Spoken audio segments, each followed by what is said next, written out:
Hare Krishna, dear devotees, please accept our humble obeisance. All glories to Jagat Guru Srila Prabhupada. All glories to our revered speaker for today, His Grace Ishara Prabhu. And all glories to Assembled Vaishnava devotees. Today is Monday, a beginning of a new week, October the 6th. And it is our privilege and honor to have His Grace Ishara Prabhu be with us again to share with us the Nectarian Srimad Bhagavatam. When we consulted with His Grace to speak, the date we had for him was conflicting because he has lined up a preaching program. So he had to inconveniently adjust to speak today. Otherwise, we're going to miss him for the rest of the month. So Prabhuji, thank you so much for squeezing your schedule to fit us in. And we thank you for being here. And without further ado, we may put the verse on the screen and then you take it over from here. Hare Krishna, thank you so much. Hare Krishna. Govinda Jaya Jaya Gopala Jaya Jaya Radha Ramana Hari Govinda Jaya Gurave Gurachandraya Radhikaya Tadalaye Krishna Ya Krishna Bhaktaya Tabhakta Namo Namah Narayana Namaskritya Narayana Narottamam Devam Saraswatam Vyasam Tato Jayam Budirayet Nasta Prajeswa Bhadresu Nitam Bhagavata Sevaya Bhagavata Tamasloke Bhakti Bhavati Nastike Vede Ramane Chaiva Purane Prate Tata Ado Adyan Chamade Chahari Sabhuta Gietin Mokam Krativachalam Pangu Langrete Gri Yakipataham Vande Sri Guru Diratarine Paramananda Madhava Dhamma Pujita Katavuta Paramo Nimasram Satam Vedam Vastavam Atavastu Shivadun Tapata Yumolana Shima Bhagavate Mahamani Kritanki Vai Para Ishvara Sadhuridi Avariti Takri Pitaki Shanam Nigama Kapatalu Kaitan Falan Sukamu Kantra Samlutan Pibatan Bhagavatam Rasamalaya Mahura Rasika Bhabaka Yasava Shyamanayam Krishna Paramapuruse Bhakti Uttarapadre Punsan Sukamu Abhaya Atonyam Brahmasutranam Bharatata Vininaya Gayati Vasharu Pusha Vidata Paribimita Sababiditi Asanam Saram Saram Paribimita Sababidantan Saram He Sri Bhagavatam Isyate Tarasamita Sya Tipta Sya Nayatra Syarati Kuchi Krishna Yavasudeva Yadeva Kinandana Yaja Nanda Gopa Kumara Ya Govinda Yanamo Namah Vasudeva Sutandeva Kansa Chanaramadhanam Devaki Paramanandam Krishna Vandajaga Guru Namamo Vishnu Padaya Krishna Pistaya Bhutale Srimati Bhakti Vedanta Swamiti Namine Namaste Saraswati Devi Gaurabani Pracharine Nevise Sasunyavadi Vashatada Deshatarine Vanchakapadurubhya Chakripasindhubhya Vachapati Chanam Pavanavi Bhyo Vaishnava Bhyo Namo Namah Sri Krishna Chaitanya Prabhu Nityananda Sri Advaita Gadadhara Sivasati Gaura Bhakta Hare Krishna Krishna Krishna Hare Hare Hare Rama Rama Rama Hare Hare. So I thank everyone for being here this evening, and I assume we are expecting more devotees to come. And of course, not as much as we had last Friday in the remembrance of Iladini Mataji. And I especially want to thank the host of this program, the organizers, the team of Sade Prabhu, like Salika Prabhu. So this program has evolved in the last 4 years or so. So it's actually very nice. It's also been featured also on the ISKCON Roundabout website. So which is very good. And also I can see somebody like Salika, he has matured much more into much greater version because he listens every day to every speaker. So that's kind of very unique also to hear Bhagavatam every day. Yeah. And of course, as they say, Nityam Bhagavata Seva, Nitya Bhagavata Seva, that eternally service from Bhagavatam. So how do you serve Bhagavatam? By hearing and then also by listening and by speaking. So this Nitya Bhagavata Seva, actually for devotee, Bhagavatam is our life. Bhagavatam is life of devotees. Everything can be lost in this world.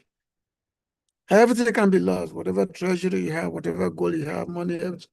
But if Bhagavatam remains in your hand, you haven't lost anything. Nothing is lost. Actually, Slabaksidanta, he used to say that if everything is burned to ashes in this world and only Bhagavatam remains, he said nothing is lost. Because Bhagavatam is Krishna. That's why. When you have Krishna, you have everything. In the battle of Kurukshetra, before the battle, both Duryodhana and Arjuna, they went to see Lord Krishna in Dwarka. So they went to see Lord Krishna, and then at that time, the Lord was in his chamber. The Lord was in his chamber. He was in his chamber taking rest. So Duryodhana came. Actually, he came first. So he saw that Lord Krishna was taking rest. So he went to sit at the, on the chair at the head of the Lord. And Arjuna came in. He also arrived. And he saw that his Lord was, taking rest. So he went to sit at the feet of the Lord, which is the devotees' devotees' mentality. Devotees' mentality is that they always remain at the Lord's lotus feet. So, and then the Lord, he opened his eye. When he opened his eye, he said, "Oh, you've all arrived." And then he told them that I know that you've all come here to seek my help in the great battle that both of you are going to engage in. So there's two things. There's my personal army. This is called Narayana Sena, my personal army, which are numbers in thousands and thousands, and the most powerful army in the world. No one can defeat them. This is Lord Krishna's own personal army in the world. Nobody can defeat them. Undefeatable. So there's my personal army, and it is myself. So now, both of you can choose which one you want. You want either my personal army or myself. And I'm not going to fight myself. I'm just going to sit. I'm not going to fight. I'm not going to hold any weapon. So you have to make a choice, either myself or my personal army. So the other said that, oh, I came first. I have to arrive in the room first, so I have to first make a choice. So the Lord said, okay, make your choice. So the other he chose the army. He said, oh, why should I choose? Because Krishna's not going to fight. He's not going to hold any weapon. So I choose the army. And this army, they are undefeatable, numbering in thousands and thousands. So I choose Krishna's army. And Arjuna was so happy. He said, my dear Lord, what will I have chosen if not you? If not you? You are the one, by taking shelter of your lotus feet, everyone can cross over the ocean of materialistic existence. If you're with me, everything is at there. So therefore, Arjun was very, very happy to select Lord Krishna. In this way, the Battle of Kurukshetra, the Mahabharata war took place. Of course, we all know the result of it. So when you have Krishna, you have everything. You don't have Krishna, you have nothing. So devotee, we chant the Lord's name. That's our life. That's our everything. That's our worth. No other worth that we have. So this Nitya Bhagavata Seva, it's the most important thing. So now tonight, I could be speaking on and on about this, but we have to speak on tonight's topic, which is about Lord Varaha. Lord Varaha, the appearance of Lord Varaha, that's the topic. And we understand Bhagavatam, 3rd canto, chapter 13, today's text 26, talking about the appearance of Lord Varaha. So I just read the text, then the word forward meanings, and then the translation proposed by Srila Prabhupada. Tesham satam vedavitanam muti pramabhadayatma gunanubhadam vinadya bhuyo vibhududayaya gajendra lilo jalamavis visha. So, sorry, a second. Word for word meaning. Tesham, of them. Let me just open my iPad here.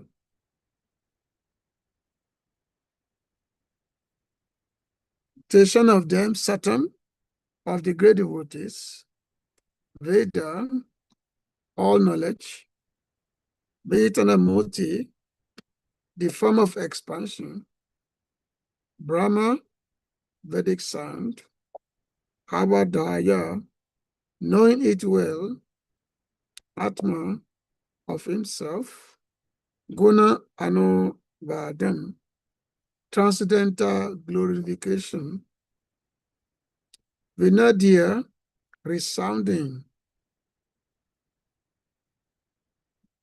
Bhuya, again, the Buddha of the transcendentally learned, Udayaya, for the elevation of benefits, Gajendra Lila, playing like an elephant. Actually, it's not an ordinary elephant. Gajendra means the lord of the elephant, playing like the lordly elephant, Gajendra. Jalam, the water, Avivesha, entered. And by the way, everybody should know that I am speaking tonight from Sri Vrindavan. Just a mission. So translation proper by His Divine Grace Prabhupada. Playing like an elephant, he entered into the water after roaring again in reply to the Vedic prayers by the great sages. The Lord is the object of the Vedic prayers, and thus he understood that the devotees' prayers were meant for him. Purport. The form of the Lord in any shape is always transcendental and full of knowledge and mercy. The Lord is the destroyer of all material contamination because his form is personified Vedic knowledge. All the Vedas worship the transcendental form of the Lord. In the Vedic mantras, the devotees request Lord to remove the glaring effulgence because it covers his real face. That is the version of the Upanishad. This is in the, I think, text number 13 or 14 of the Upanishad. I know, yeah, something like that. The Lord has no material form, but his form is always understood in terms of the Vedas. The Vedas are said to be the breath of the Lord, and that breath was inhaled by Brahma, the original student of the Vedas.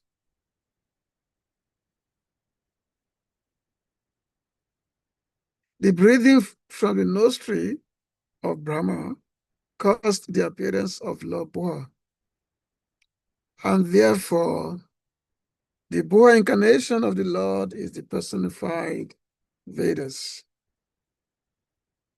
The glorification of the incarnation by the sages on the higher planets consisted of factual Vedic aims.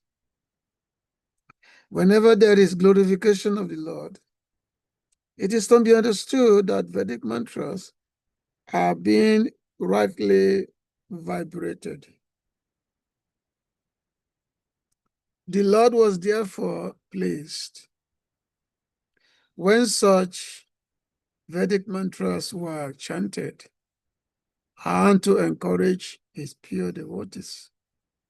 He roared once more and entered the water to rescue the submerged earth. So the earth planet had fallen into the kosher ocean, the universal ocean, which is it's called Karana. What's that? The kosher ocean. That's the original water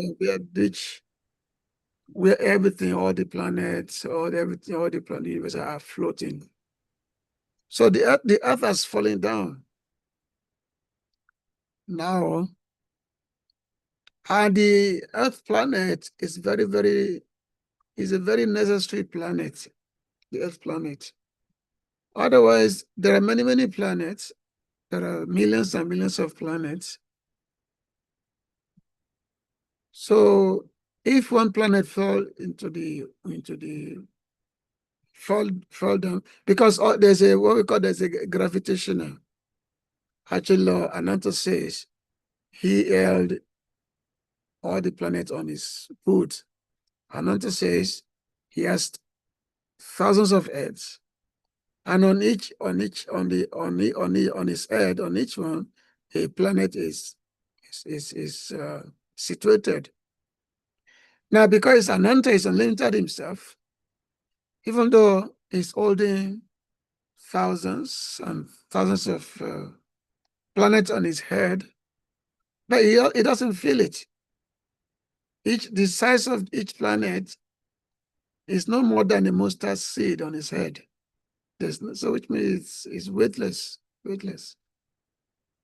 I think they said Isaac Newton and one of these physicians, who fabricated what they call it, gravitational theory, the theory of gravity. So whereby gravity theory means that how everything is floating in the air.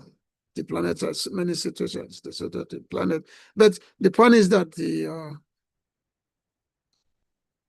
Earth, the planets, they're actually situated on the head of Ananta Sage. They're actually situated on his head. But you cannot see because, since Ananta is not immaterial, and with your material eye, you cannot see. So it doesn't mean that you can go up into the satellite, into the sky, and then look down to see how the earth is situated, to see how and then you see that, oh, the earth is on top of somebody's head. Like you cannot see an antithesis. An antithesis is so unlimited. That's one of the magnificence of the Lord we cannot see. So the Earth planet is very significant planet, very significant, because it's called Karma Bhumi or Matribhumi. It's called Karma Bhumi. It's a planet whereby the living entities, they can perform activities which determines their particular situation in this world, in this universe. They can perform activities on this planet, and that would determine either they go to the higher planets or they go to lower planets, different species of life, or they can, if they do everything correctly, they can also attain liberation. This only available only for this planet. So therefore, this planet Earth is very, very significant. It's a very, very important planet. And the Lord himself, he incarnated again and again on this Earth planet. So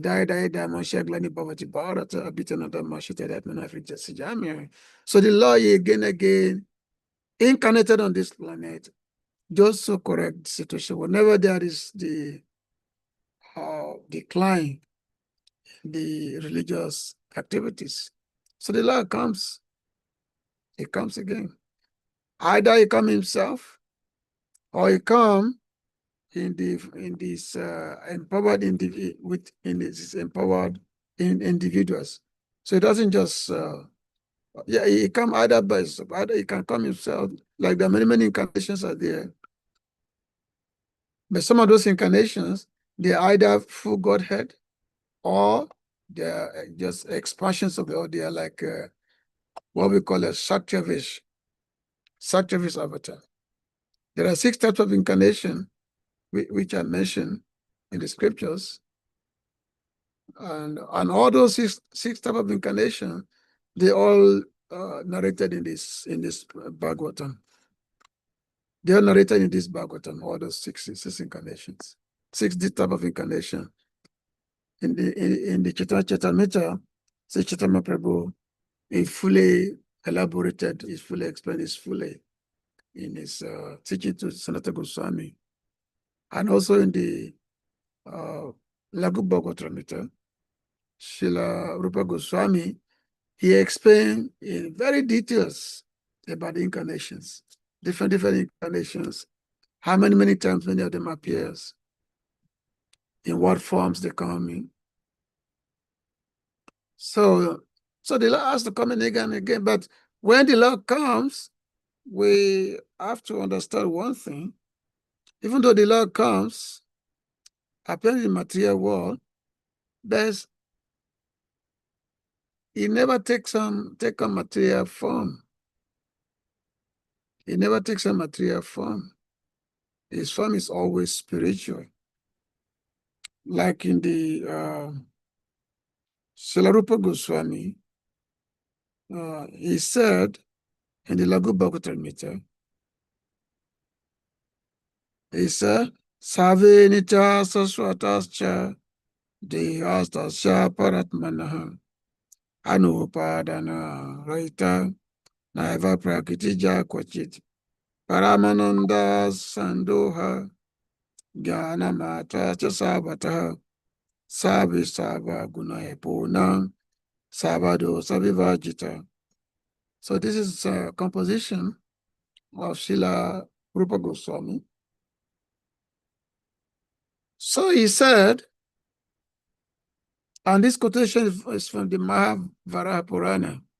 That's a Varaha Purana. There are 18 Puranas, the 18 Mahapurana, and then there are 18 Upa Puranas, which means there are 18 major Puranas, and there are also minor Puranas. There's one particular one Sanskrit verse by which all the 18 Puranas can easily be known. Vatrayam, Chaiva, Vachatustayan, Anagalimpa, Anapalinga Kustani, Prakritina Purana Nisha. This is just one verse that explains all the 18 Puranas together. So this particular one said that some Mahapurana is there's a Varaha Purana, is one of the Mahapurana.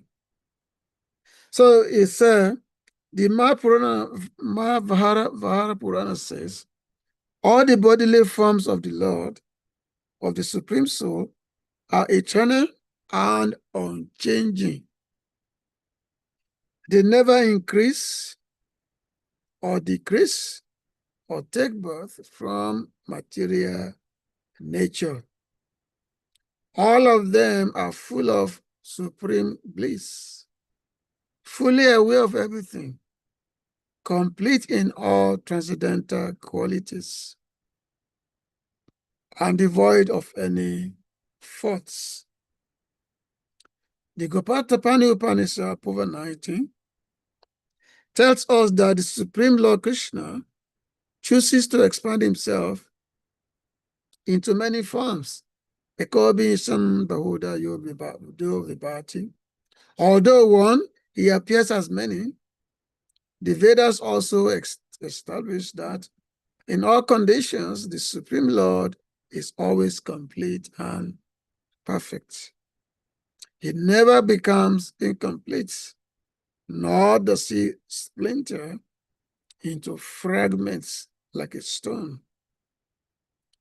The Mahavaraha Purana is here cited as evidence that in all his expanded forms, the Supreme is complete.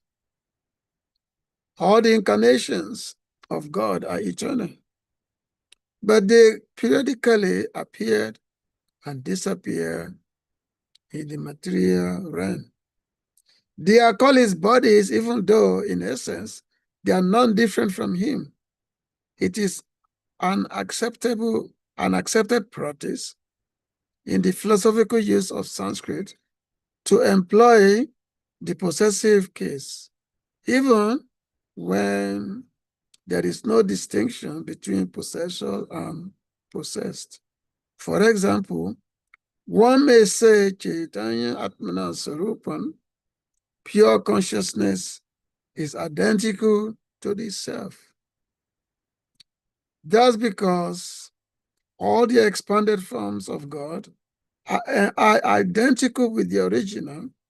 None of them ever undergo increase or loss. So this point is quite important, that yes, there are many, many forms of the Lord. And those forms, they are manifested to perform certain functions. But all those functions, they are never ordinary functions, which means when we say function means divine function, the function of the Supreme Lord.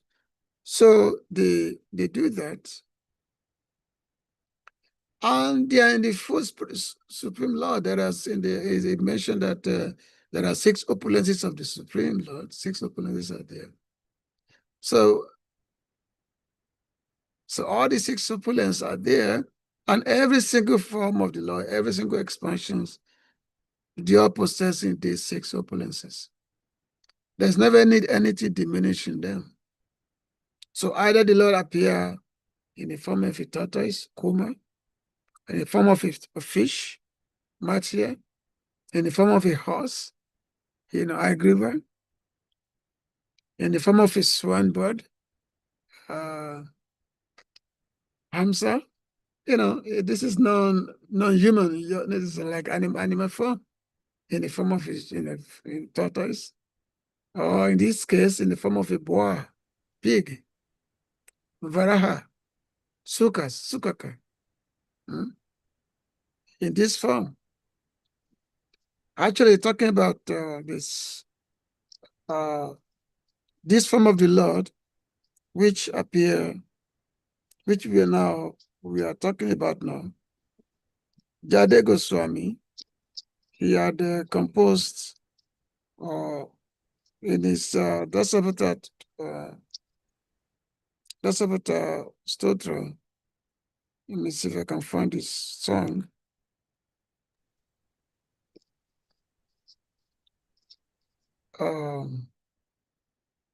Dasavata Stotra. Jalati Kasabadi Chari. Let me see. I don't have the 10 incarnation by. I don't have it in front of me. I don't know if you can find it outside of the songs of the 10 incarnations. Can you find it? The science. The song of the 10 incarnations. Oh, Do you find it? The 10 incarnations. I had it in front of me before I started. Somehow it kind of disappeared in front of me for some reason.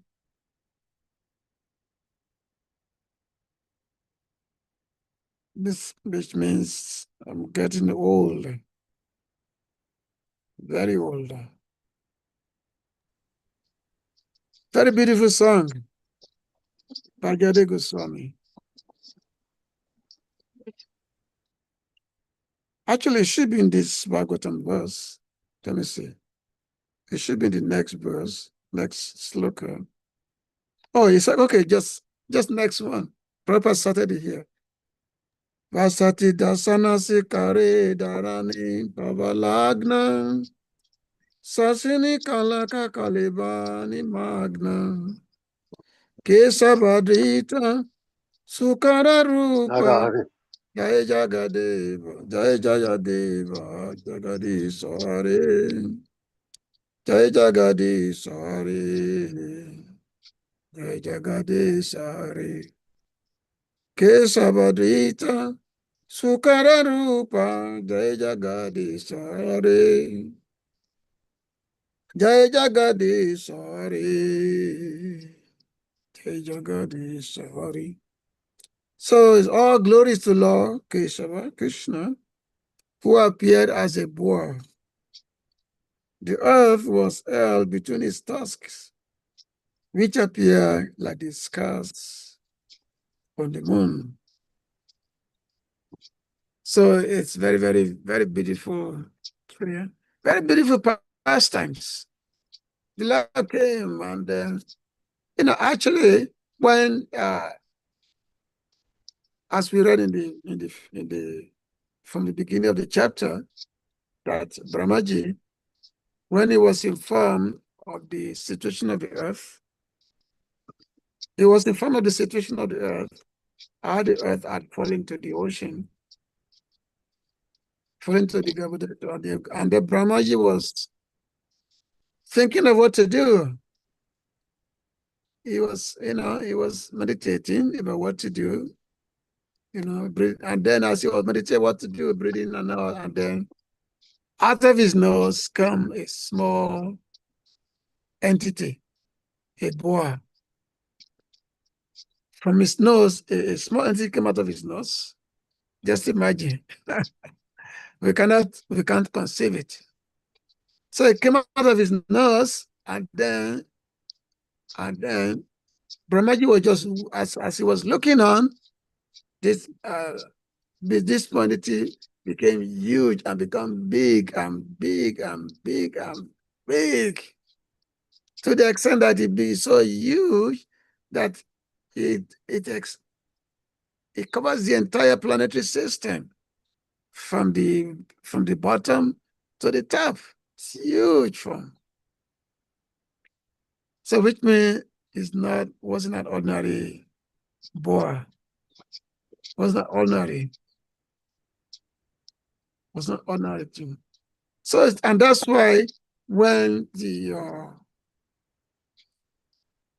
many sages who are living in the upper planets, they live, Jana Loka, Tapaloka, when they saw him, when they saw this form of the Lord appear in their planet, because it's so huge, So immediately Dio recognized that, yeah, this is the Supreme Lord. And they started offering prayers. That's what we call Purusha Sukta. Purusha Sukta is a prayers by which the Brahmanas offer this prayer every morning to the Supreme Lord, to invoke his blessing upon us, to invoke his mercy, his awakening in front of us. So Purusha Sukta, it's normally Priya Brahmanas, they will chant this verse. There are so many prayers. Actually, the Vedas is full of prayers to the Lord. The whole composition of the Vedic literature, it's all prayers unto the Supreme. You know, just like Prabhupada was mentioning in the yeah, thank you for putting that out. Like Prabhupada was mentioning in the purport, that what's the purpose of prayer? The purpose of the prayer is to invoke the Lord. Is to invoke the Lord. That's the purpose of the prayer. And the purpose of the Vedas is to understand the Lord. Vasudeva Para Veda, Vasudeva Para Makai, Vasudeva Param Kriya, Vasudeva Param Gati, Vasudeva Param Jnana, Vasudeva Param Dhammo, Vasudeva Param Tapa. Para, which with the Lord is the goal of everything, all spiritual endeavors. The Lord, the Supreme Lord is the goal. Like we are doing our sadhana of, chanting, reading, preaching, doing temple service, whatever we are doing. What's the goal of all these things? The goal is the attainment of the Supreme Lord. If we are engaging in the spiritual practice, and then we don't know what is the goal, we don't know why we're doing it, then it's like if you don't know the purpose of what we are doing, what purpose of our activity, what's the goal of our activities, then what are we doing? So the sages, when they saw the Lord, they were very jubilant, and then they started offering prayers. So when the Lord saw that the sages were offering prayers to him, so he became very, very excited. He became very, very happy himself. He became very excited. And then, in a very playful way, is mentioned here, Gajendro Lila, which means like a lordly elephant. Like a Gajendra means the lord of the elephant. So like a lordly elephant, he started playing. He's playing, slashing the water with his long tails. It's very huge. And of course, the Gabudasha Ocean is not a small water either. So it's very huge. So he's slashing the water. He was playing around and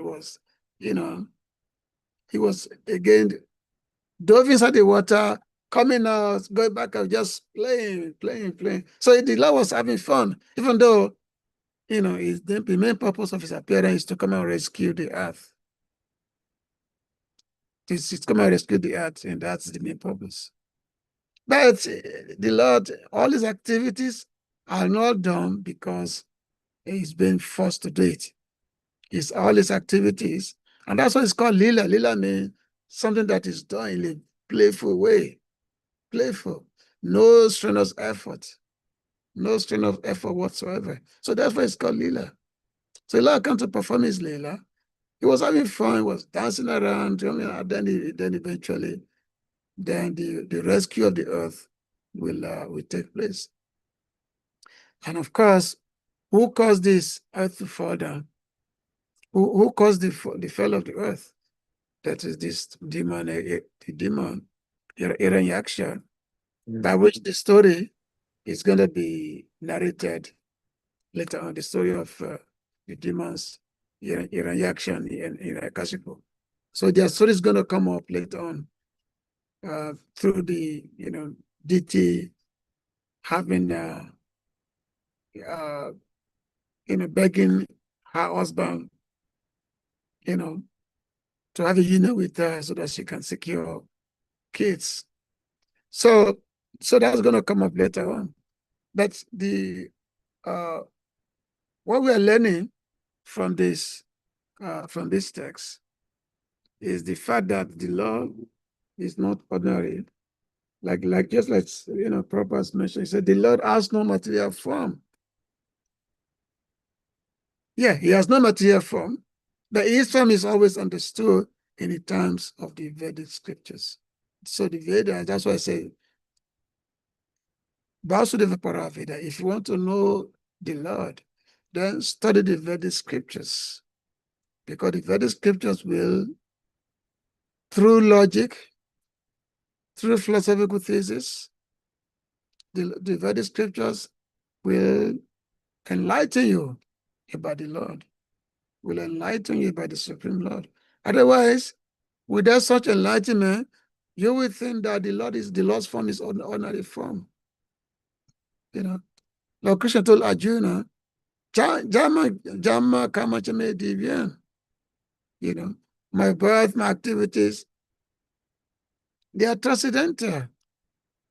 They are, Chakta, they happen on Jama, 1980 Arjuna. But if one can understand this, then one will not take birth again in the material world. The Lord said, Chakta, they happen on Jama. If you understand that my form, activities are transcendental, but how will you know this if you don't understand, if you don't study the Vedic scriptures? So therefore, devotee should not be lazy in studying the scriptures. Very, very important. And as a matter of fact, the more you study the scriptures, the more you find yourself to be much more strong in your practice of Krishna consciousness. Your faith will be much more stronger. Your faith will be much more, you feel much more determined in your practice. You know that, what I'm doing, this is not just some plaything. This is something serious about the Supreme Lord, about my identity, about my relationship. What's the goal of my life? Why am I here? You will have more confidence in what you are doing.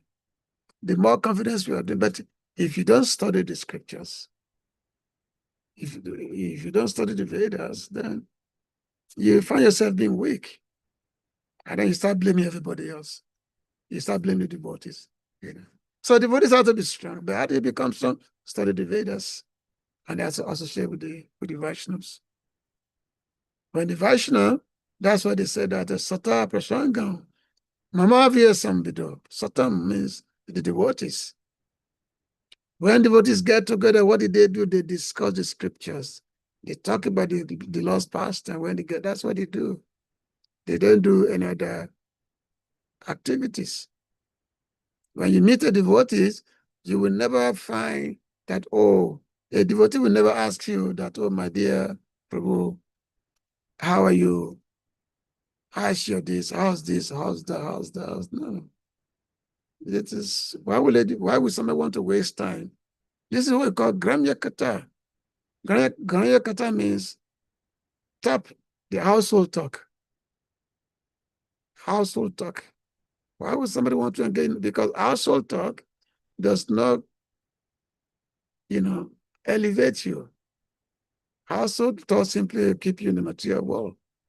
So you want, the transcendental talks. Devotee talks about Krishna Lila, Krishna pastimes. Devotee talks about it. Devotee talks about the life of other devotees, how they are practicing, how someone is dealing with, conquering the influence of material energy. Just like right now, I'm working on one book now called Bhaktamala, and this book is full of stories of devotees. Stories of many, many devotees of different categories in life. And how these devotees, how they become so special, so dear to the Lord. So when this book comes, it's be a great service for the devotees, So, the Lord, the Papa say here, the Lord has no material form. His form is transcendental always. his form is there. Hmm?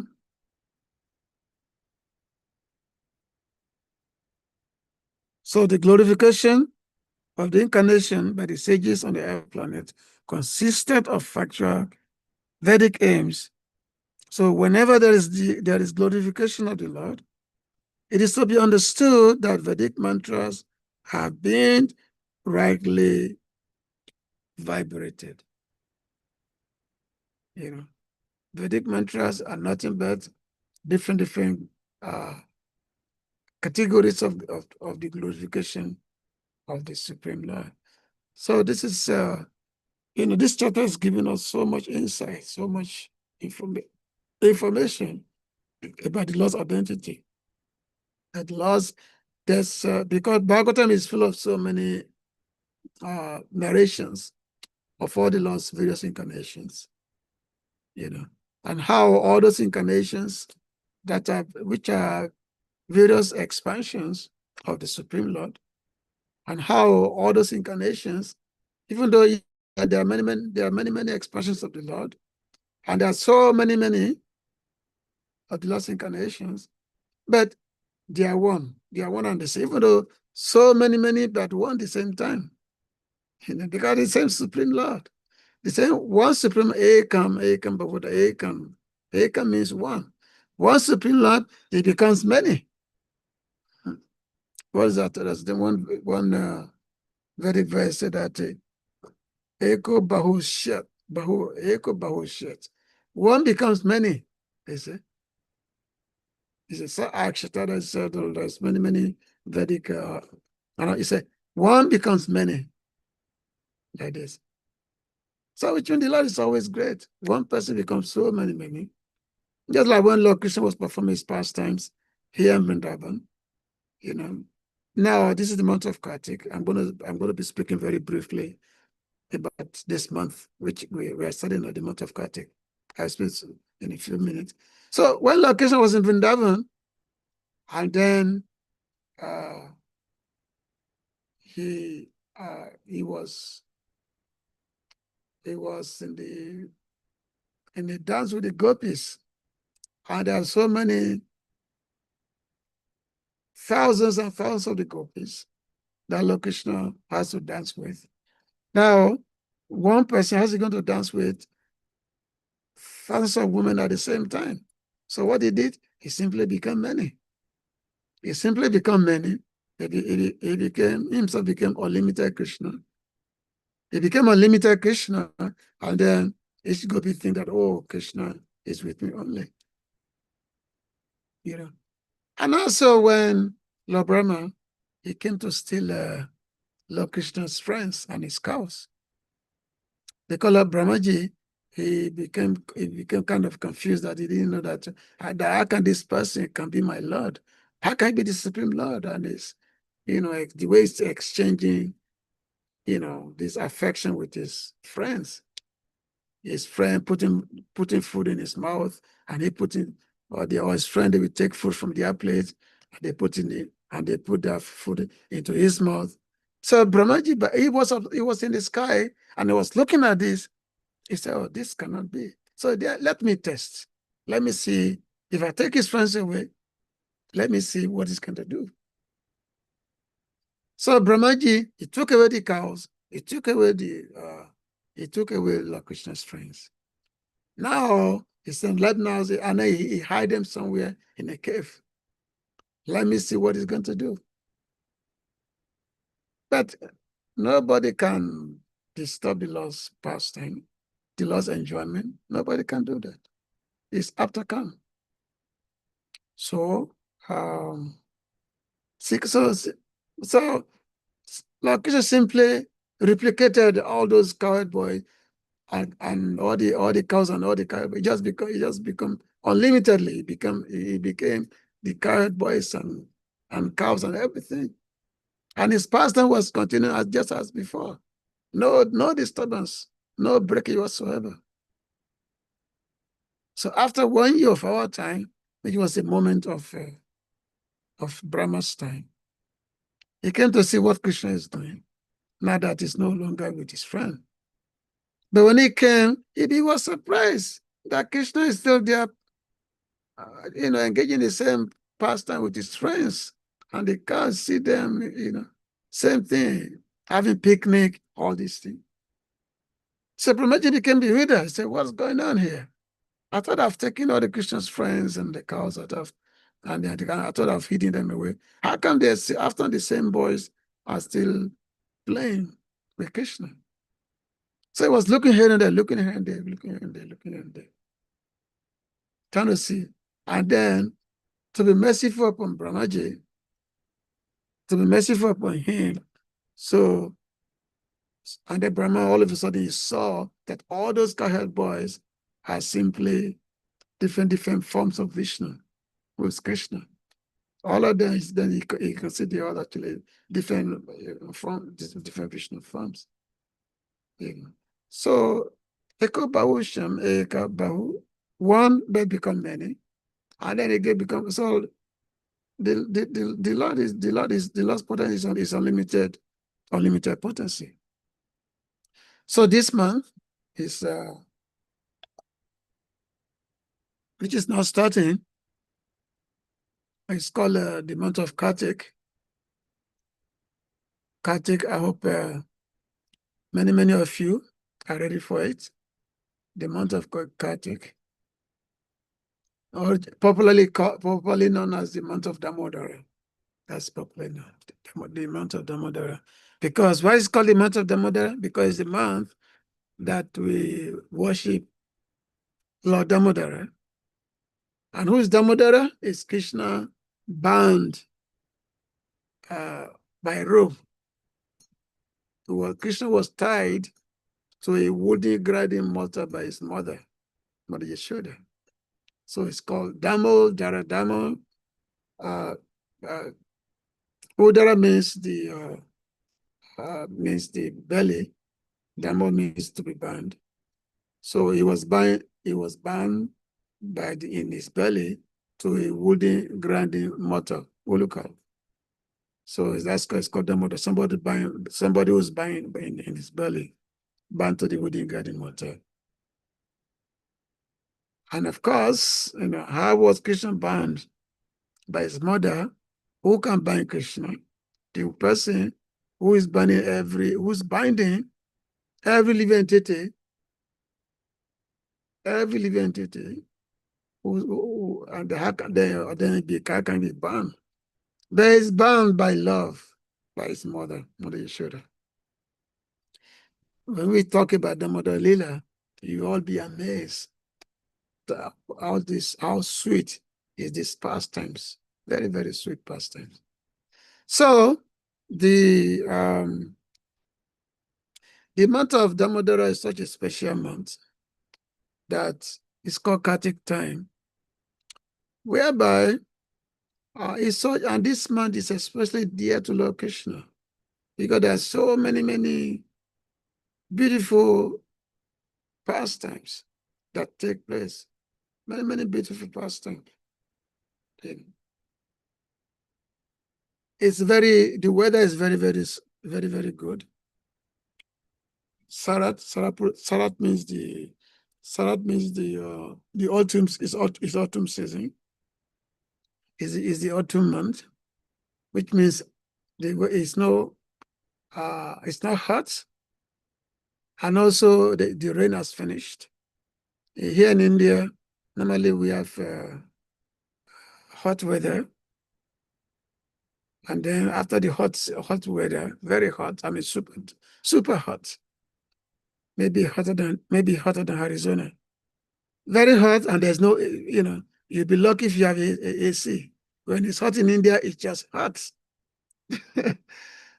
And then that is normally the month of like May and June is the hottest season in India, very super hot. And then after the hot season, then the rainy season begins. It's called monsoon. So this rainy season is normally between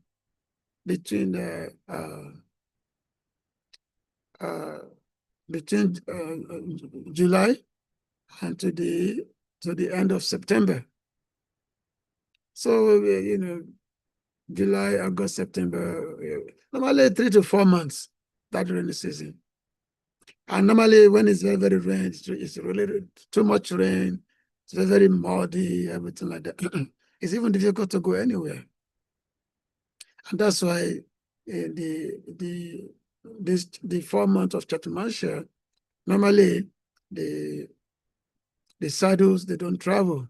They don't go anywhere because it's difficult to travel because of the weather, everywhere, it's muddy everywhere. So no, traveling is very, very, very inconvenient.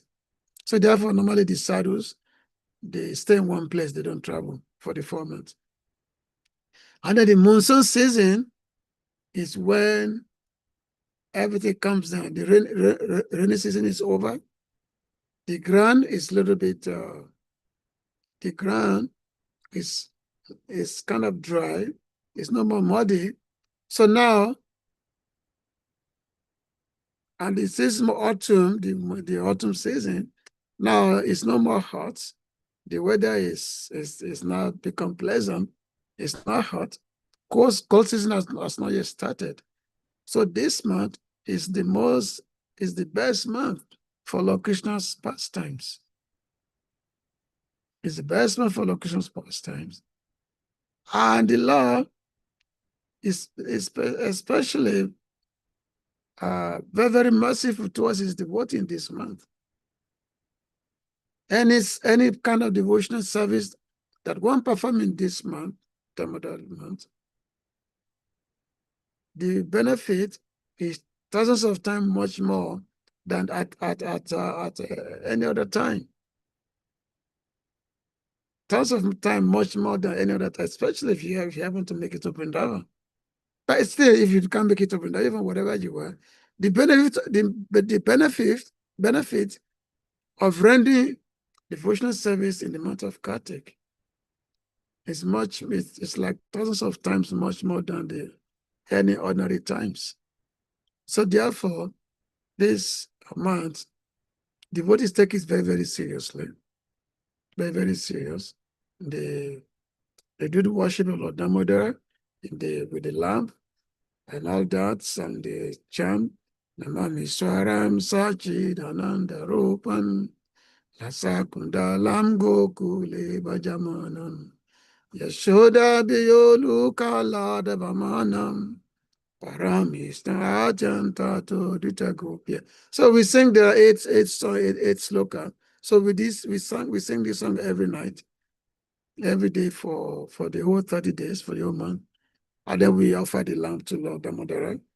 We offer the lamp, and then we read more Bhagavatam, increase our more studies. We discuss Krishna Lila. We do more Vaishnava Seva and other service to other Vaishnavas. And then we do this, then, our spiritual life becomes much more, enlivening. Everything becomes much more significant, our spiritual life. So therefore, this is a very, very special man that we should take advantage of. Let's take it more serious in our spiritual life with more chanting. Ideally, we should increase our chanting ideally. We should not just limit ourselves to just chanting 16 rounds a day. And also we should make a vow that this month, I'm going to do this. This is called Niyam Seva, whereby we make a vow. Sankapa. Normally, now some Vaishnava already started Kartik already started the day of Ekadasi. But we in ISKCON, we're going to start tomorrow. Tomorrow is Purnima. But somehow, but some Vaishnava have already started. They said Kartik begin the day of Ekadasi. But from ISKCON Gaudiya Math, they started tomorrow for some reason.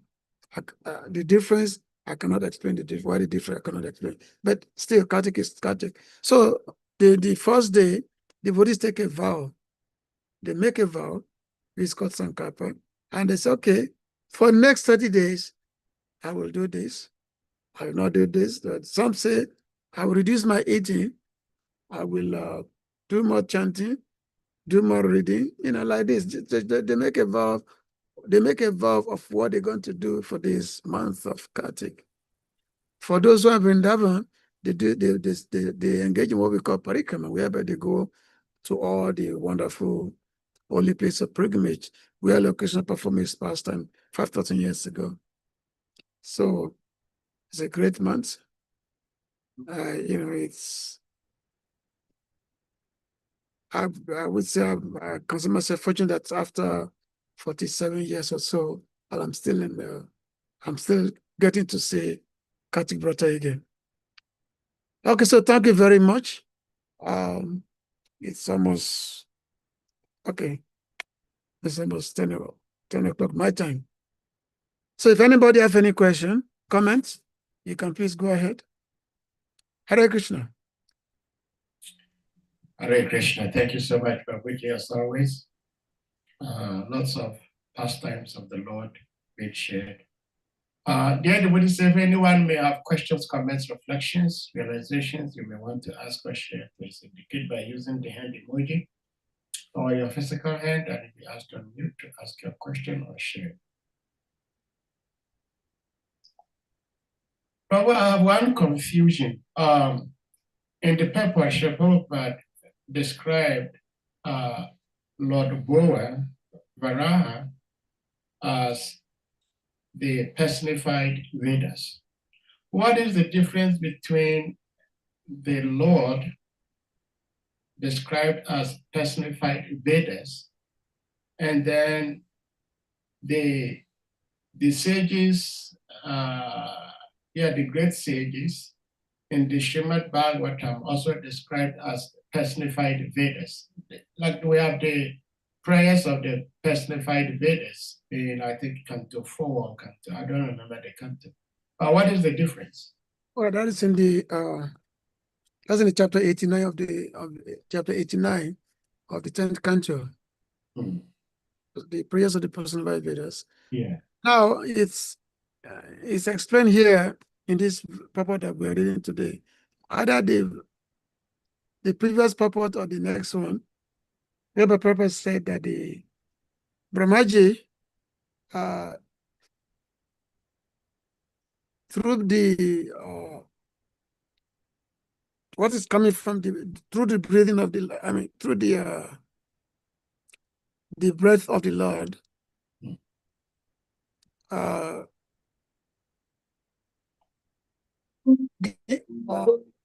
hair of the Lord. Sorry. Just what it means. 1 second, interrogation from is coming. 1 second.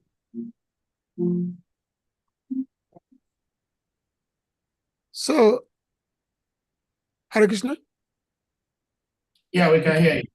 Okay. So, as explained, that through the sound that is coming from the Lord himself is the Vedas, and that sound was breathed in by Lord Brahma. He breathed in, and then Brahma, because he became the first recipient of the Vedas. The Vedas originally is coming from the Lord. So, and then Brahmaji assimilated that. And then when Brahmaji was concentrating on what to do when there is a universal situation, like the Mother Earth fell into the water, so Brahmaji was in a very, very, let's say, serious form. And then, so it was in his deep meditation, he was breathing out, and he was breathing. The breath comes out in the form of this boa. The breath comes out in the form of the boa, which is the big Varaha. And that breath, the breathing which has been absorbed by Brahmaji, comes out. So let's say in allegorically speaking, or let's say there's better English to use for it. Yeah, not allegory. The sand, because the Lord's form is Vedic form, because his form is not ordinary, and the Vedic matter is also ordinary. So which means the form of this Vedic mantras is personified forms. So that's what it is. So which means the essence of all the Vedas together, complete together, there is personified forms. Now, the personified Vedas, which always normally, because there are many Vedic scriptures are there, like Yajurveda, Rig Veda, Samaveda, Atharva Veda, and also so many we call it the Brahmanas, Aranyas. There's Brahmana, there's Aranya, there is the different categories are there, unlimitedly categories. And then there's also Upanishads. So all of them, they all personify forms. So in category, they all personify forms. And so these are the ones they all come together and then making prayers. However, all these personified Vedas together in their combined form, that is Supreme Lord himself. That's the essence of the Supreme Lord. So that's the essence of the Supreme Lord.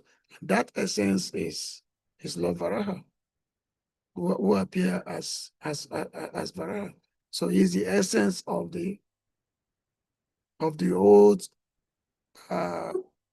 combination of all the total sum of all the Vedic mantras.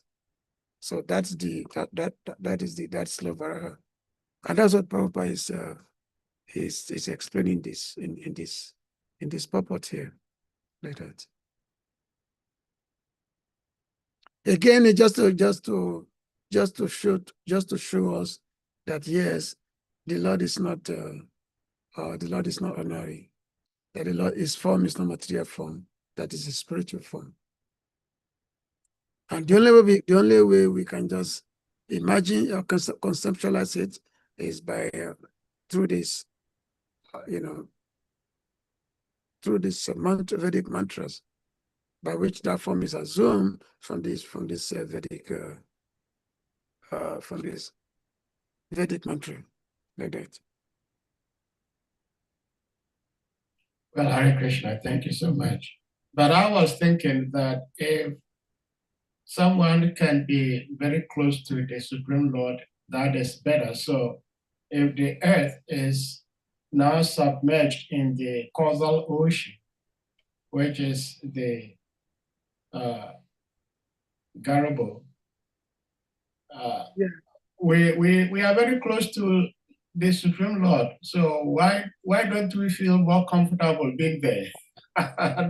This is my childish thought.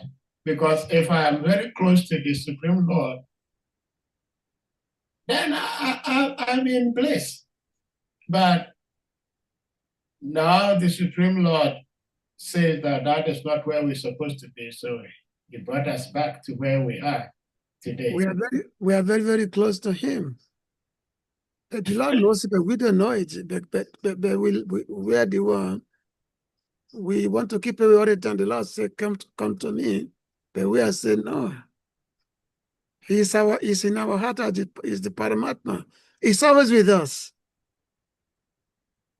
Two friends sitting on a tree. One is eating all kinds of fruits, and the other was simply sitting as a witness. So it's just looking at his friend eating all kinds of fruits. Sometimes the fruit is good, sometimes the fruit is bad. Then he experienced misery, happiness, sometimes. But their friend just looking at him.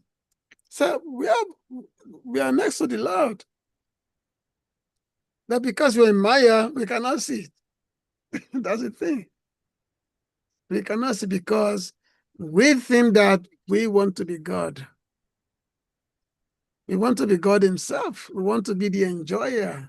We want to be. So therefore the Lord says, okay, try. You go ahead and be. So the Lord give you independence. Go and be the enjoyer. Go and enjoy yourself. So you're in the material world. Sometimes you're a billionaire. and sometimes you are a poor man in Ethiopia, Sudan. So you go up and down, you go up and down, samsara, that's samsara, Sometimes, you know how the karma works.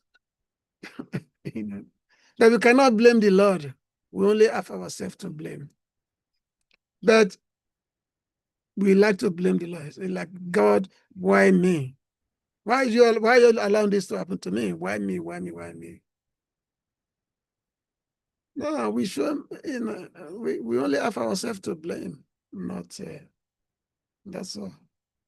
So which means when we depart of devotional service, this is called, the first part is called akshipa, the regret that, oh my dear Lord, what have I done? What have I done? So the whole Saranagati prayers of Bhaktivinoda Thakur, it's all about that, about having this regret of ourselves. What have I done?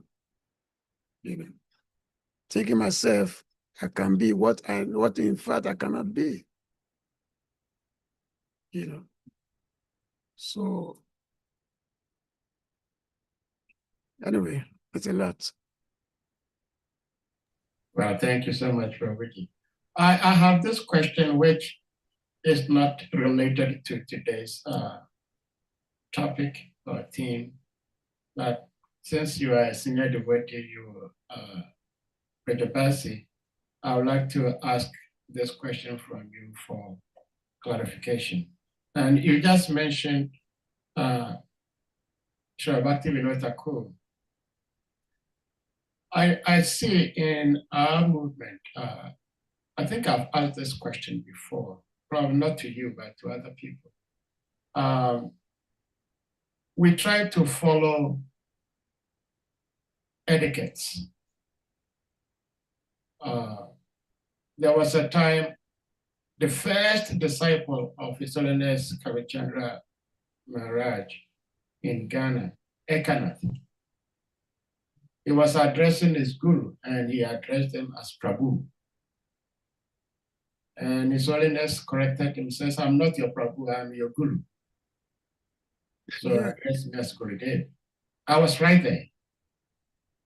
Now I see Bhaktivinoda, such a great acharya in our line. I have never seen or heard anyone address him as Maharaj. There are quite a number of Grihastha gurus in our ISKCON, like Mahatma Prabhu, who so kindly comes to speak to us. I've never heard anybody address him in public as Maharaj. Now, when someone addresses a duly competent guru, but he is a Grihastha, when one does not address him as Maharaj, some people consider the person addressing this devotee as being disrespectful. And I wanted a clarification from you. Is that a disrespect or trying to follow the etiquette? No, it's the disciple's duty to give the topmost honor to the guru. That's disciples. Because the disciple, before disciple, the guru is the topmost person. So therefore, you can never address the guru in any ordinary terms, unless that disciple is ignorant or anything like that. But apart from that, other Vaishnavas, we address each other Prabhus or whatever. It's just, it doesn't matter if somebody is a guru or not. Somebody is only a guru to his disciple, not to other persons. So sometimes we have this ideology that we have attained a position or something which should be regarded by everybody else. Such a thing is not. It's anyway. The point is that a guru is addressed in the topmost term by the disciple. That is the reality. And every other person's, it's up to just Adibo Prabhu. That's just a common thing. And there's no offense in that. Just for example, if I've been in this movement now for about 47 years now, another person who's been in the movement for like, let's say 30, 35 years, and all of a sudden, for some circumstance, he decided to become guru, and the person was voted him to be guru. Now, that doesn't mean that I, a person, will say, oh, we have to start calling that person as Maharaj. If that person even expect that, that's a huge ego. And that person is committing offenses. You know, that's actually offensive to even thinking that because I've started taking disciples now, and people should not be calling me in a special name.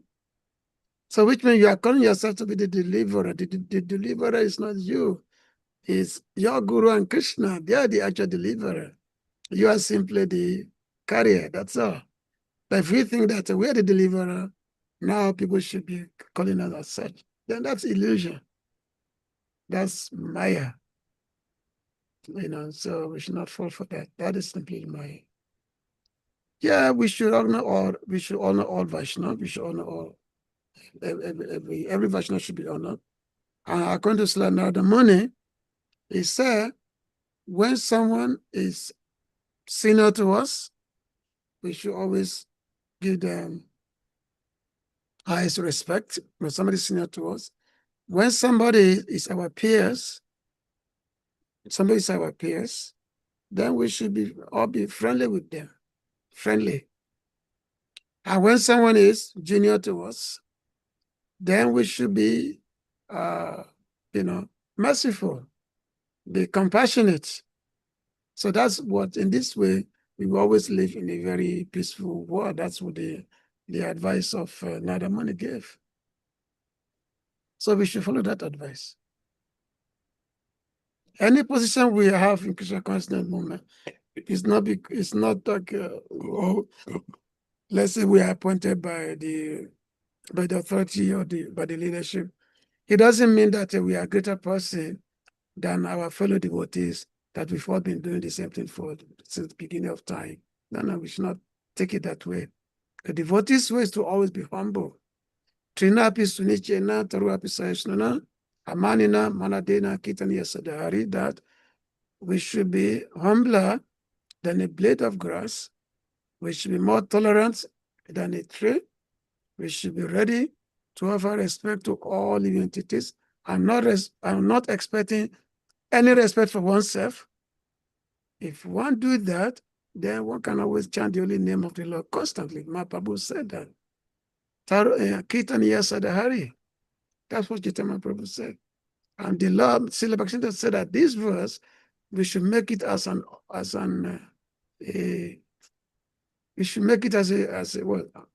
jewelry or as a necklace, and hang it on our neck always. The first rule is always be humble than a blade of grass. So always give respect and not expecting respect for oneself.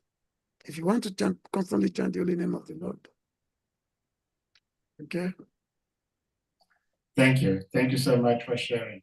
Share Chakra Prabhu, you have something to add or ask? Please, you may unmute. Hare Krishna Prabhu. Dandavad Pranam. Hare Krishna. All glories to Gurudev, all glories to Prabhupada, and all glories to you. Thank you for your class, Prabhu. In your deliberation, I think towards the end you said something that I need some clarification. That when devotees meet, there is no need asking, how are you doing? What is this? What is that? Because all are termed to be Gramya Kata. Yeah. And but my question is,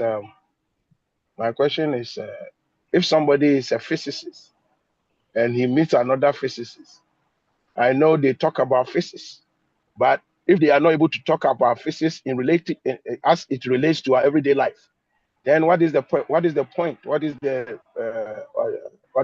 benefit of them being physicists? And so similarly, devotees, yeah, we have to. We know we have to talk about Krishna, but if we meet another devotee and we are practically in our everyday life, we are not able to extend the love by asking, "How are you doing? How is your business? How is everything?" Like, I mean, the regular human interaction. Then how are we portraying our what do we call it? Our love for each other? How are we showing that we actually care for each other? So I want some little bit more clarification on that statement that you made. Yeah, I know that we all been very, very conditioned to this. It's a conditioning. It's out of this condition is, how are you, how are you doing? And if I tell you the old firm, say that he asked me, how am I? And I tell you, reply to you, I'm fine. I'm okay, I'm fine.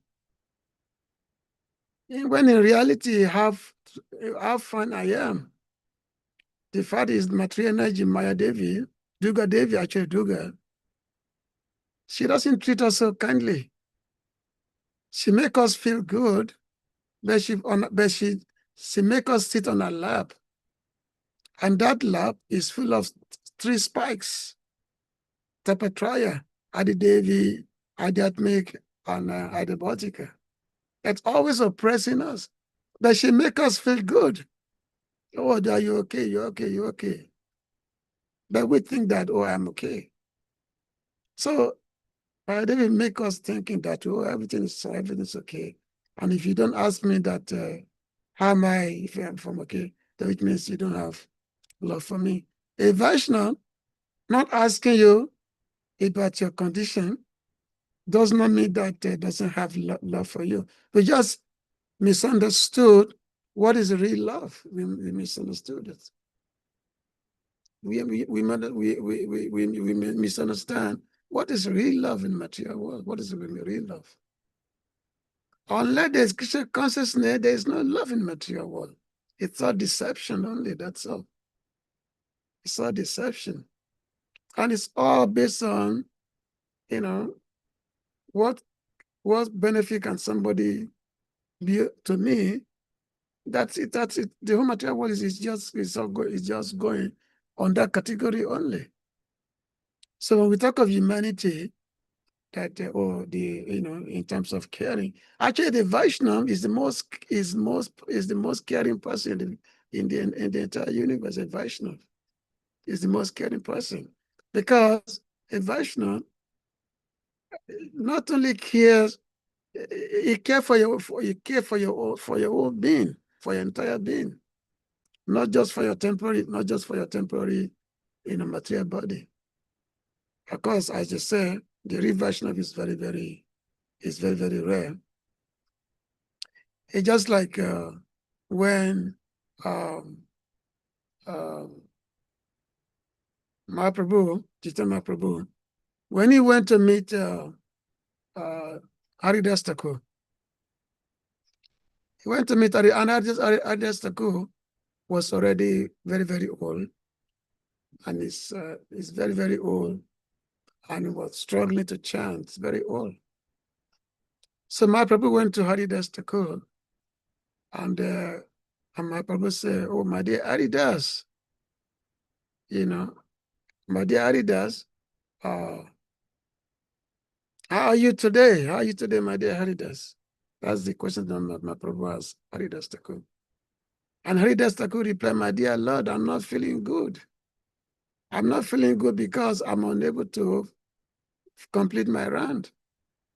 I'm not able to complete my round, so therefore I'm not feeling good." Yeah. His body was completely, deteriorating. But Haridas, he wasn't thinking of his body. He was not thinking of his material body. He was thinking of the fact that he's unable to, because he was already at the point of death. He could not eat. He was chanting, slowly, simply. But when my brother asked him in front of him, said, "My dear Lord, I'm unable, as you have instructed me, I'm unable to complete my chanting." And then my Prabhu said, "Oh, my dear Haridas, you are the Acharya of the holy name. You are the Acharya. Just by seeing you, by remembering you, the whole world become liberated just by seeing you, because you are the person.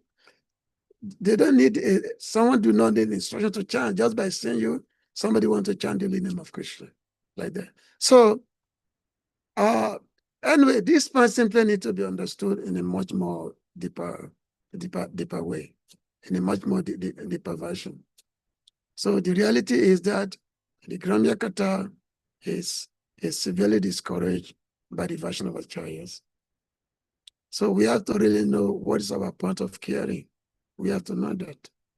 It's not that old version also. They're so hard-hearted, so therefore they don't want to find out what is the material condition of a person. No, we should not understand it that way. It should not be understood that way.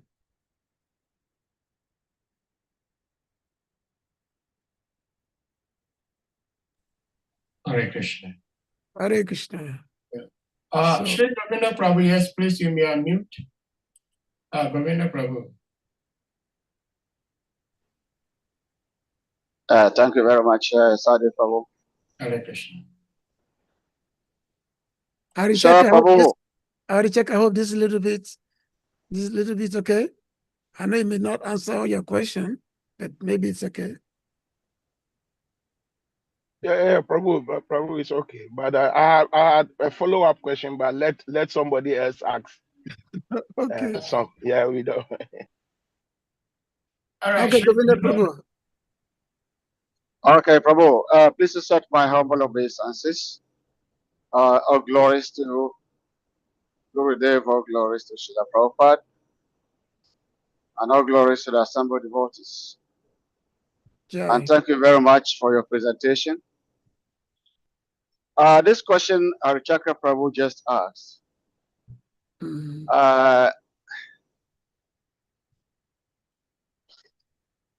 Personally, the explanation given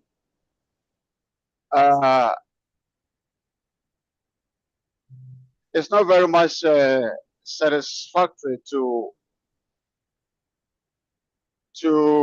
me and my understanding as far as the loving relationship is concerned. But like you just said, that it has much more to think about, much more to say, or to deliberate about this very point. But I feel that for Vaishnavas, we understand primarily that we are not the bodies, we are spirit souls. And we also understand that the spirit soul cannot live here in the material world. It requires a kind of dress to be able to live in this environment. And so that dress is this our physical body. And so we try to love the soul, but we cannot love the soul without loving his dwelling place or caring for his dwelling place. So naturally, when we meet someone, either devotee or no devotee, and as a loving personality, because we care for that spirit and its dwellings, we always ask, how are you doing? Even though I may be here in America, and one may not be able to help me in any way by asking me, how are you doing? Prabhu Govinda, how are you doing? You are in Ghana, and then you ask me, how am I doing? What can you do to help me if I have a headache? Or if I'm in some kind of situation, what can you do to help? Nothing, practically. But it is an etiquette for one to ask, as a matter of, love, how are you doing? And so I think asking someone, how are you doing? Or your business, or your children, your wife, or whatever your devotional connections is a normal thing for any loving person to do. But anyway, that is just my thinking. What I was just thinking is what I'm speaking out. But I have a question about the Mudara Stakam. I think last but one line, which says that oh Lord Damodara, these are the two sons of Kubera. Manigrava and Narakubera were delivered from the curse of Narada and made into great devotees. By you, in your form as a baby, tie with rope to a wooden grinding mortar. In the same way, give to me your own praying bhakti. I only long for this. I have no desire for any kind of liberation. Yeah. So we understand that Narakubera and Manigrava were cursed by Narada Muni because of misconduct. They were intoxicated. They did not cover themselves after seeing Narada. So Narada cursed them to become Arjun trees. And so Krishna came as a baby and uprooted these trees. And Narakubera and Manigrava were asked to go back to their heaven kingdom and occupy their positions. So my real question is that after these two demigods have been asked by Lord Krishna to go back to their positions, their original positions, what extraordinary activity did they perform that made them the great devotees as the scripture is talking about? That is my wonder. What did they do after they were liberated from the tree body and went back to their heaven planet? How was the activities after that? That made them great devotees, as the Lord is describing. Okay. So, as they say, that when great personality like Nada Money were causing someone, they actually giving that their cousins is actually a benediction to the person, because Nada Money was not, he didn't have any malice towards them. These two sons of Kubera. He saw them as very fallen. So therefore, he wanted to deliver them. So he gave them so-called punishment, but it was not really a punishment, it's actually a benediction, because when they were caused to become trees, they became trees in the courtyard of Nanda Maharaj.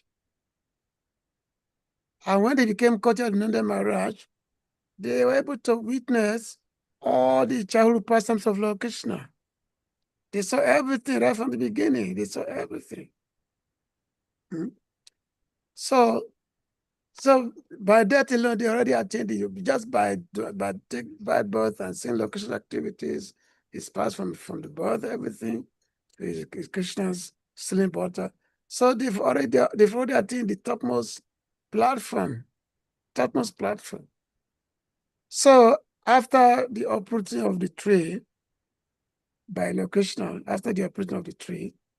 so these two persons, Manigrava and Kuvera, they actually the one who came because they became the topmost authority in Krishna Lila. They became the topmost authority because they witnessed all the personal Lord Krishna. They know everything.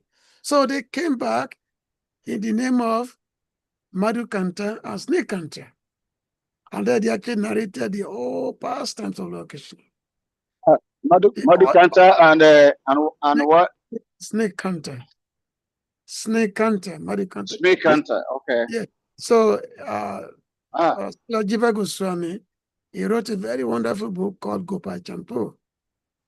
So they are the one narrating Krishna Lila to all the Vijayavasis.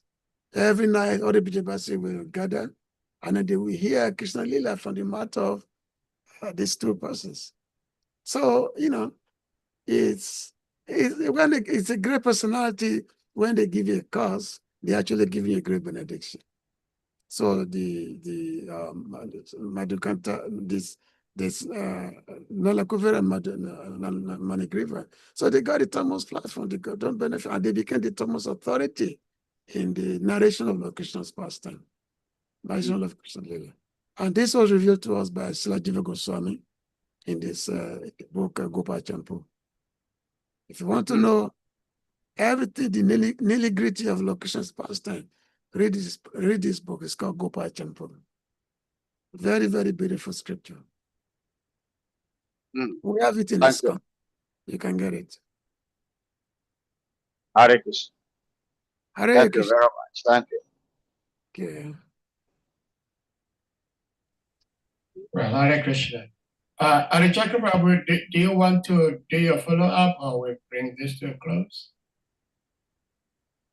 No, what I wanted to ask further was like if we look at the life of Srila Prabhupada and we realize that Srila Prabhupada was very caring when it comes to devotees' needs, yeah, day-to-day needs and everything. Srila Prabhupada was very, very caring.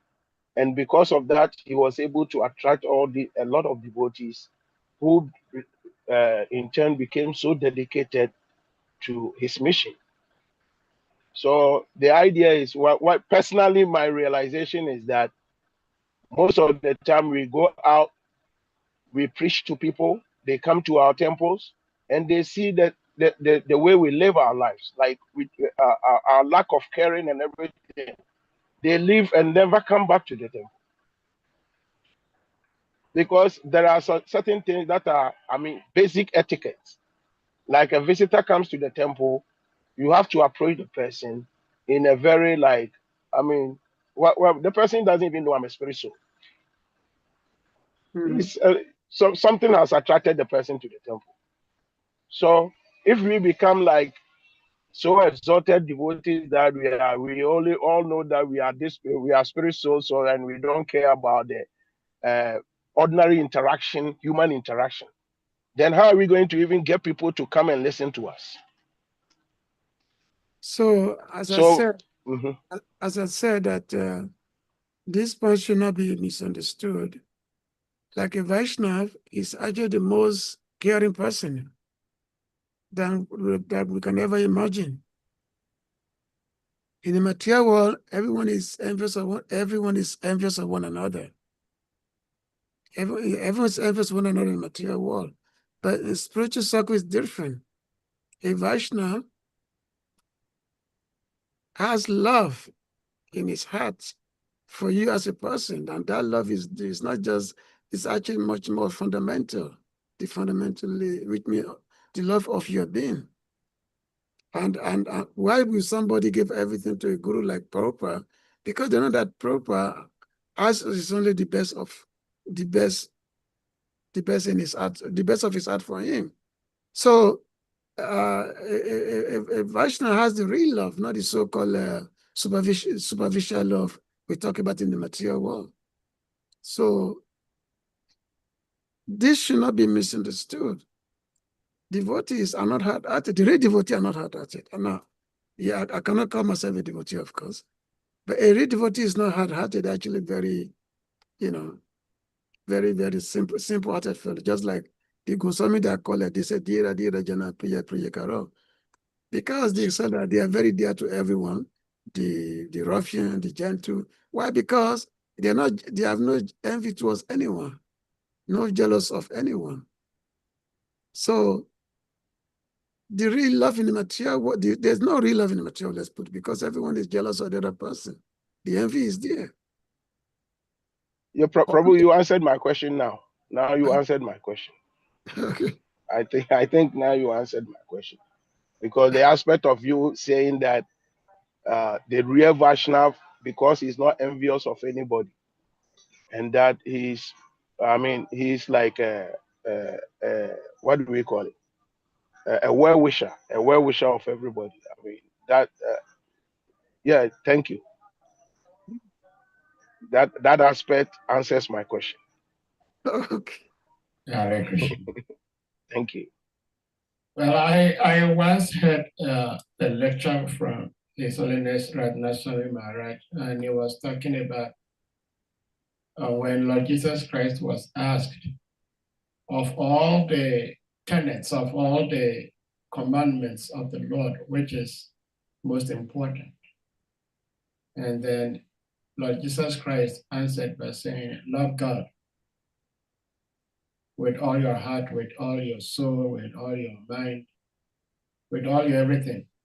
And then they asked, okay, what is the next? And Lord Jesus Christ said, the next is just like the first one.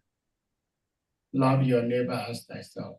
So His Holiness Radha Maharaj was saying that we love Krishna, yes, but if we do not love the devotees, how can we say we love Krishna?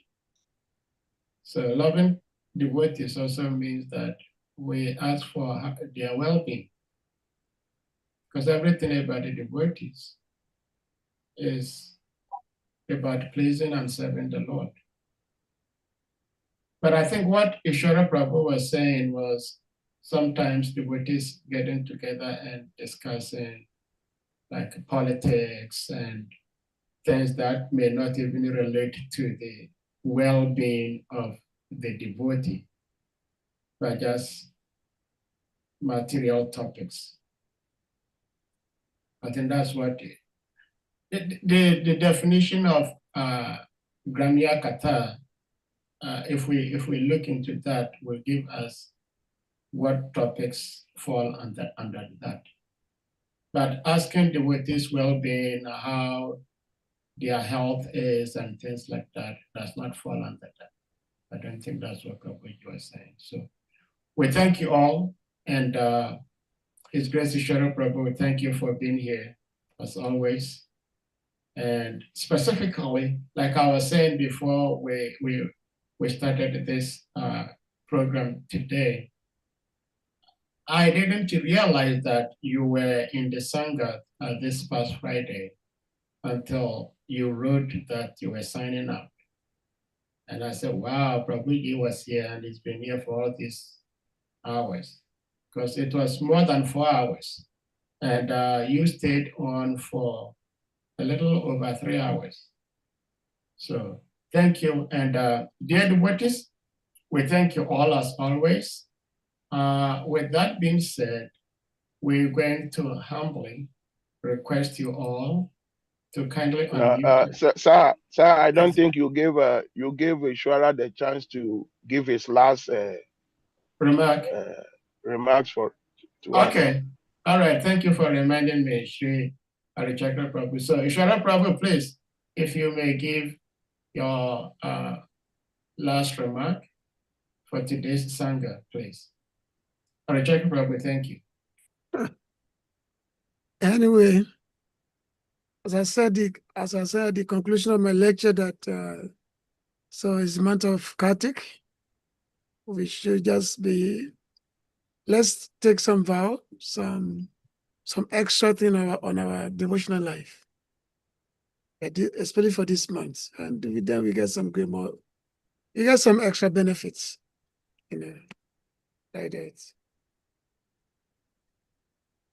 Let's chant more rounds like that. And let's increase and each other's association much more. All right, thank you very much. Okay, Hare Krishna. About 10:30 my time. Yeah, Hare Krishna. Harichakra Prabhu, thank you for the reminder.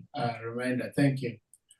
So now devotees, we can go back. Please, we may all unmute ourselves and we all chant Hare Krishna mantra to express our deepest appreciation to our guest speaker, His Grace Ishwara Prabhu Jai.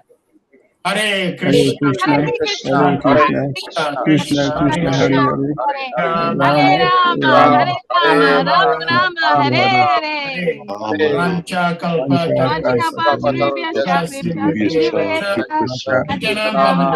Vaishnavebhyo Namo Namaha.